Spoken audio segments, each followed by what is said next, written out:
ओम शांति। 29 मार्च 2025। बाबा के महावाक्य। मीठे बच्चे, तुम्हें ज्ञान से अच्छी जागृति आई है। तुम अपने 84 जन्मों को निराकार और साकार बाप को जानते हो। तुम्हारा भटकना बंद हुआ। प्रश्न: ईश्वर की गत मत न्यारी क्यों गाई हुई है? उत्तर: पहला, क्योंकि वह ऐसी मत देते हैं जिससे तुम ब्राह्मण सबसे न्यारे बन जाते हो। तुम सबकी एक मत हो जाती है। दूसरा, ईश्वर ही है जो सबकी सद्गति करते हैं, पुजारी से पूज्य बनाते हैं, इसलिए उनकी गत मत न्यारी है, जिसे तुम बच्चों के सिवाय कोई समझ नहीं सकता। ओम शांति। तुम बच्चे जानते हो, बच्चों की अगर तबीयत ठीक नहीं होगी तो बाप कहेंगे, भल यहाँ सो जाओ।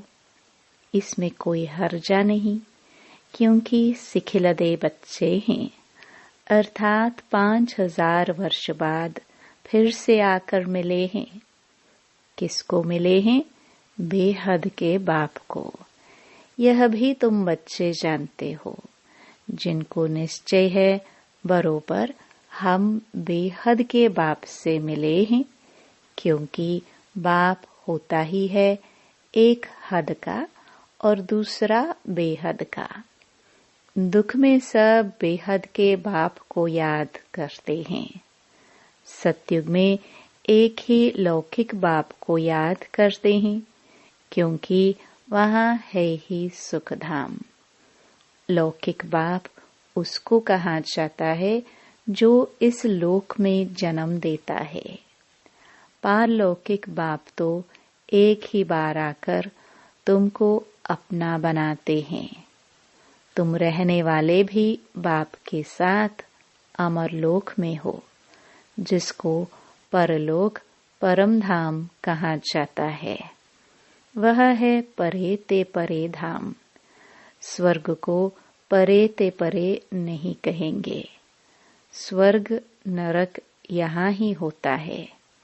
नई दुनिया को स्वर्ग, पुरानी दुनिया को नरक कहा जाता है। अभी है पतित दुनिया, पुकारते भी हैं, हे पतित पावन आवो। सतयुग में ऐसे नहीं कहेंगे। जब से रावण राज्य होता है तब पतित बनते हैं। उनको कहेंगे 5 विकारों का राज्य। सतयुग में है ही निर्विकारी राज्य। भारत की कितनी जबरदस्त महिमा है, परंतु विकारी होने के कारण भारत की महिमा को जानते नहीं। भारत संपूर्ण निर्विकारी था जब यह लक्ष्मी नारायण राज्य करते थे। अभी वह राज्य नहीं है। वह राज्य कहाँ गया, यह पत्थर बुद्धियों को मालूम नहीं। और सभी अपने अपने धर्म स्थापक को जानते हैं। एक ही भारतवासी हैं जो न अपने धर्म को जानते न धर्म स्थापक को जानते हैं।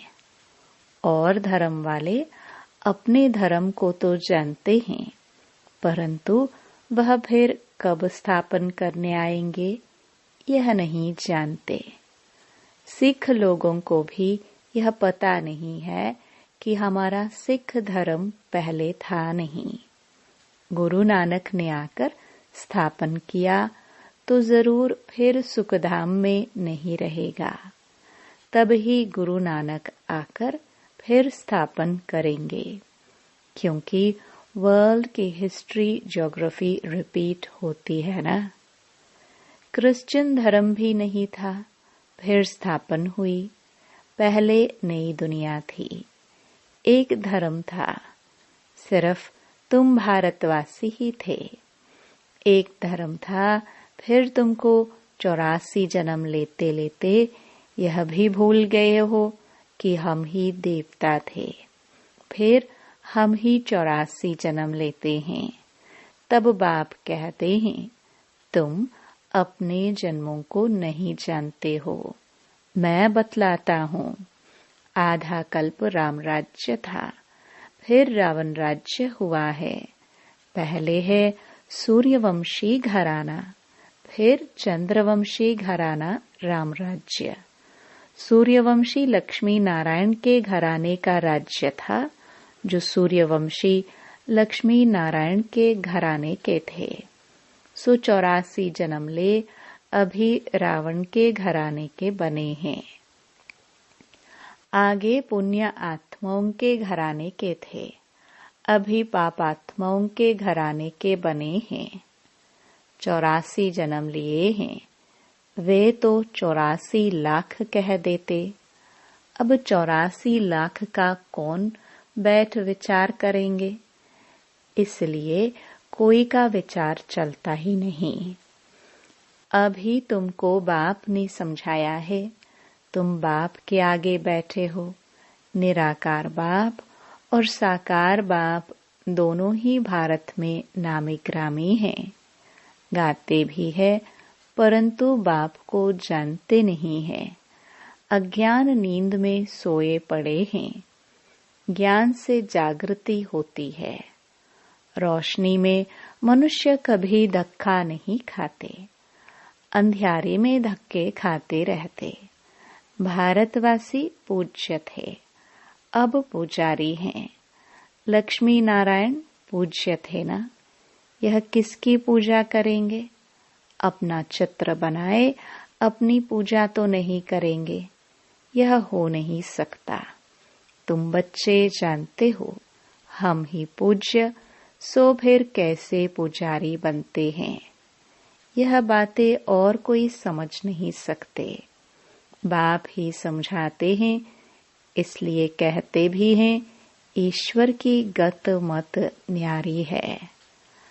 अभी तुम बच्चे जानते हो, बाबा ने हमारी सारी दुनिया से गत मत न्यारी कर दी है। सारी दुनिया में अनेक मत मतांतर हैं। यहाँ तुम ब्राह्मणों की है एक मत, ईश्वर की मत और गत। गत अर्थात सदगति। सदगति दाता एक ही बाप है। गाते भी हैं, सर्व का सदगति दाता राम। परंतु समझते नहीं कि राम किसको कहा जाता है। कहेंगे जिधर देखो राम ही राम रहता है। इसको कहा जाता है अज्ञान अंधियारा। अंधियारे में है दुख, सोझरे में है सुख। अंधियारे में ही पुकारते हैं ना। बंदगी करना माना बाप को बुलाना, भीख मांगते हैं ना। देवताओं के मंदिर में जाकर भीख मांगना हुआ ना। सतयुग में भीख मांगने की दरकार नहीं। भिखारी को इंसॉल्वेंट कहा जाता है। सतयुग में तुम कितने सॉल्वेंट थे, उसको कहा जाता है सॉल्वेंट। भारत अभी इंसॉल्वेंट है, यह भी कोई समझते नहीं। कल्प की आयु उल्टी सुल्टी लिख देने से मनुष्यों का माथा ही फिर गया है। बाप बहुत प्यार से बैठ समझाते हैं। कल्प पहले भी बच्चों को समझाया था। मुझ पतित पावन बाप को याद करो तो तुम पावन बन जाएंगे। पतित कैसे बने हो? विकारों की खाद पड़ी है। सब मनुष्य जंक खाए हुए हैं। अब वह जंक कैसे निकले? मुझे याद करो। देह अभिमान छोड़ देही अभिमानी बनो। अपने को आत्मा समझो। पहले तुम ही आत्मा, फिर शरीर लेते हो।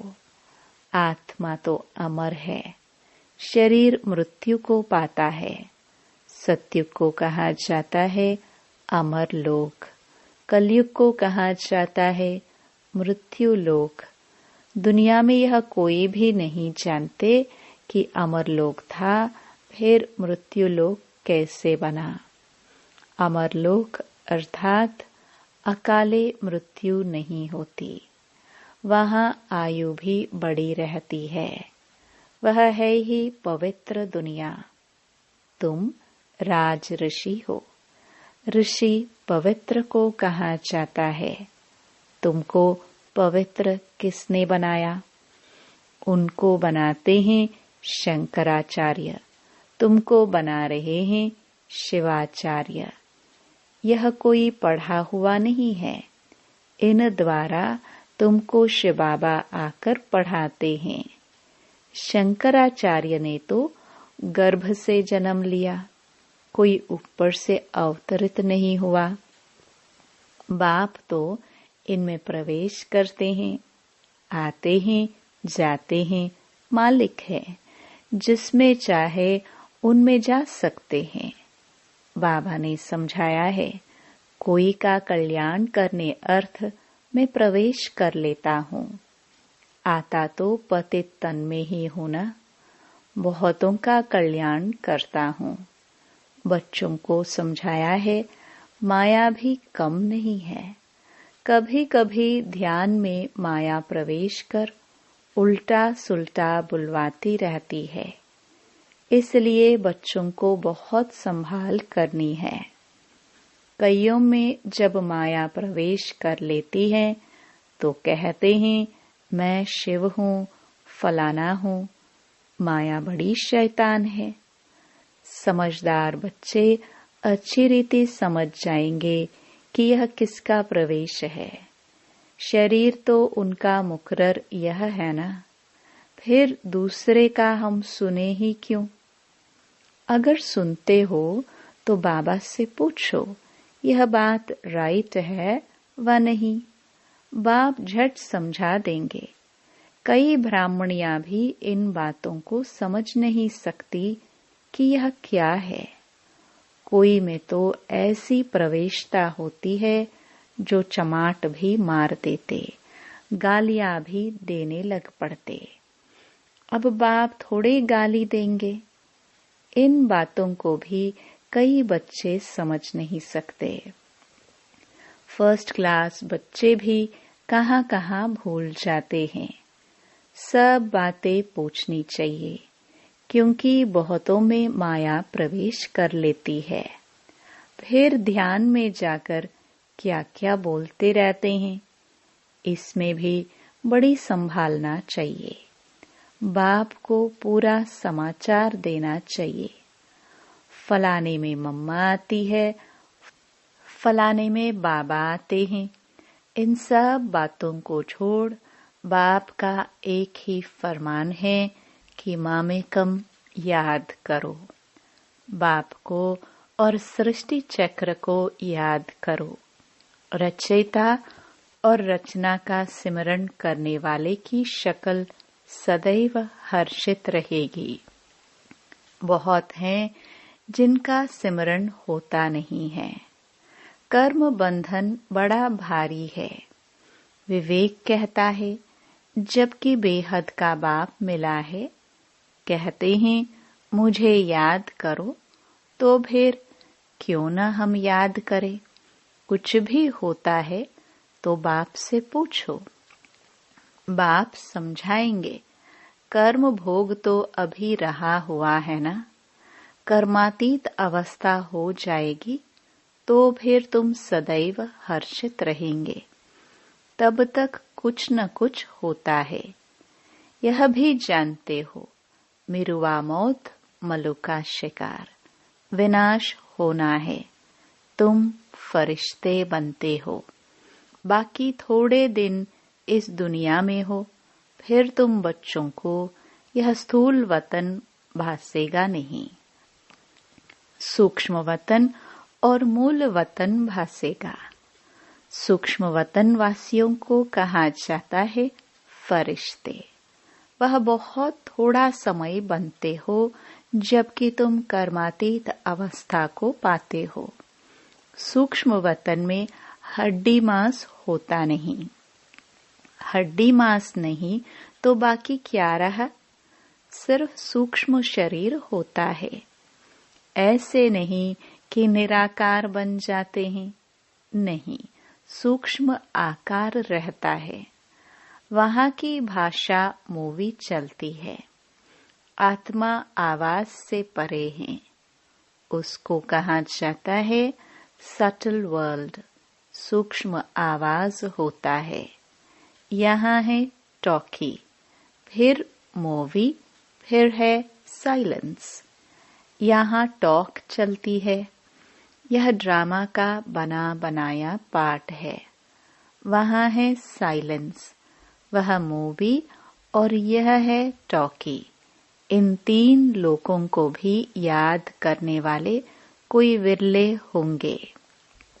बाप समझाते हैं, बच्चे सजाओं से छूटने के लिए कम से कम 8 घंटा कर्मयोगी बन कर्म करो, 8 घंटा आराम करो और 8 घंटा बाप को याद करो।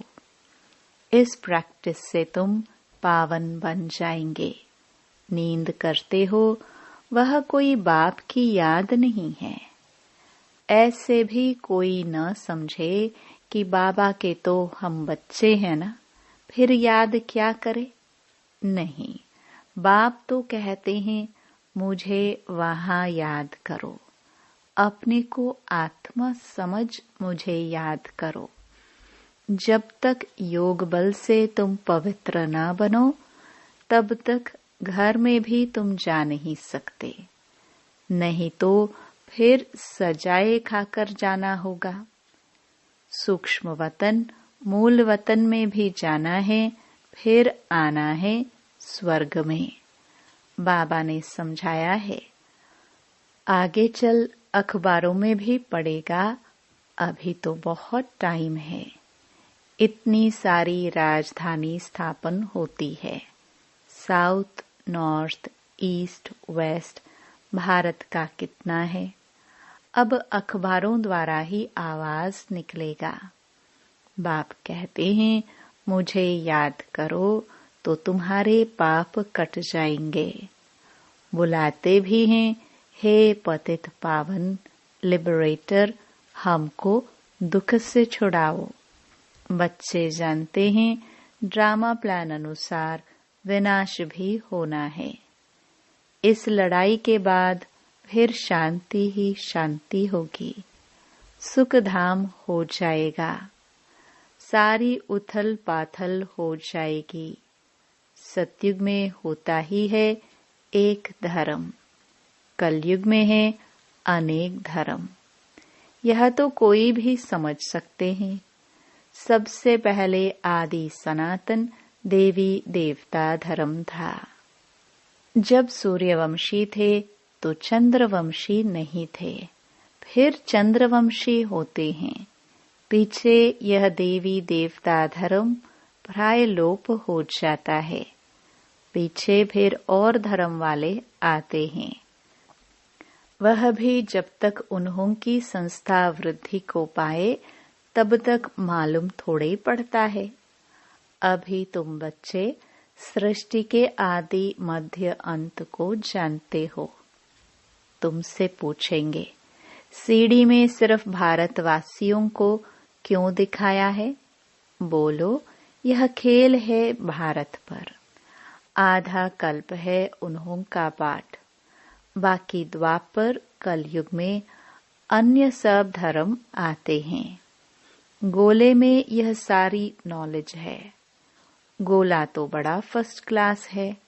सतयुग त्रेता में है श्रेष्ठाचारी दुनिया, द्वापर कलयुग है भ्रष्टाचारी दुनिया। अभी तुम संगम पर हो। यह ज्ञान की बातें हैं। यह 4 युगों का चक्र कैसे फिरता है, यह किसको पता नहीं है। सतयुग में इन लक्ष्मी नारायण का राज्य होता है। इन्हों को भी यह थोड़ा ही पता रहता कि सतयुग के बाद फिर त्रेता होना है, त्रेता के बाद फिर द्वापर कलयुग आना है। यहाँ भी मनुष्यों को बिल्कुल पता नहीं। भल कहते हैं, परंतु कैसे चक्कर फिरता है यह कोई नहीं जानते। इसलिए बाबा ने समझाया है, सारा गीता पर जोर रखो। सच्ची गीता सुनने से स्वर्गवासी बनते हैं। यहाँ शिव बाबा खुद सुनाते हैं, वहाँ मनुष्य पढ़ते हैं। गीता भी सबसे पहले तुम पढ़ते हो, भक्ति में भी पहले पहले तो तुम जाते हो ना। शिव के पुजारी पहले तुम बनते हो। तुमको पहले पहले पूजा करनी होती है अव्यभिचारी एक शिव बाबा की। सोमनाथ मंदिर और किसकी ताकत थोड़ी है बनाने की। बोर्ड पर कितने प्रकार की बातें लिख सकते हैं। यह भी लिख सकते हैं, भारतवासी सच्ची गीता सुनने से सचखंड के मालिक बनते हैं। अभी तुम बच्चे जानते हो, हम सच्ची गीता सुनकर स्वर्गवासी बन रहे हैं। जिस समय तुम समझाते हो तो कहते हैं, हाँ बरोबर ठीक है, बाहर गए खलास, वहां की वहां रही। अच्छा, मीठे मीठे सिखिलदे बच्चों प्रति मात पिता बाप दादा का याद प्यार और गुड मॉर्निंग। रूहानी बाप की रूहानी बच्चों को नमस्ते। धारणा के लिए मुख्य सार। पहला, रचयिता और रचना का ज्ञान सिमरण कर सदा हर्षित रहना है। याद की यात्रा से अपने पुराने सब कर्म बंधन काट कर्मातीत अवस्था बनानी है। दूसरा, ध्यान दीदार में माया की बहुत प्रवेशता होती है, इसलिए संभाल करनी है। बाप को समाचार दे राय लेनी है, कोई भी भूल नहीं करनी है। वरदान, अपनी शुभ भावना द्वारा निर्बल आत्माओं में बल भरने वाले सदा शक्ति स्वरूप भव। सेवाधारी बच्चों की विशेष सेवा है स्वयं शक्ति स्वरूप रहना और सर्व को शक्ति स्वरूप बनाना, अर्थात निर्बल आत्माओं में बल भरना। इसके लिए सदा शुभ भावना और श्रेष्ठ कामना स्वरूप बनो। शुभ भावना का अर्थ यह नहीं कि किसी में भावना रखते रखते उसके भाववान हो जाओ। यह गलती नहीं करना। शुभ भावना भी बेहद की हो। एक के प्रति विशेष भावना भी नुकसानकारक है, इसलिए बेहद में स्थिति हो। निर्बल आत्माओं को अपनी प्राप्त हुई शक्तियों के आधार से शक्ति स्वरूप बनाओ। स्लोगन। अलंकार ब्राह्मण जीवन का श्रृंगार है, इसलिए अलंकारी बनो, देह अहंकारी नहीं। अव्यक्त इशारे। सत्यता और सभ्यता रूपी कल्चर को अपनाओ। कई बच्चे कहते हैं, वैसे क्रोध नहीं आता है, लेकिन कोई झूठ बोलता है तो क्रोध आ जाता है। उसने झूठ बोला, आपने क्रोध से बोला, तो दोनों में राइट कौन? कई चतुराई से कहते हैं कि हम क्रोध नहीं करते हैं, हमारा आवाज ही बड़ा है, आवाज ही ऐसा तेज है। लेकिन जब साइंस के साधनों से आवाज को कम और ज्यादा कर सकते हैं, तो क्या साइलेंस की पावर से अपने आवाज की गति को धीमी व तेजी नहीं कर सकते हो? अच्छा, ओम शांति।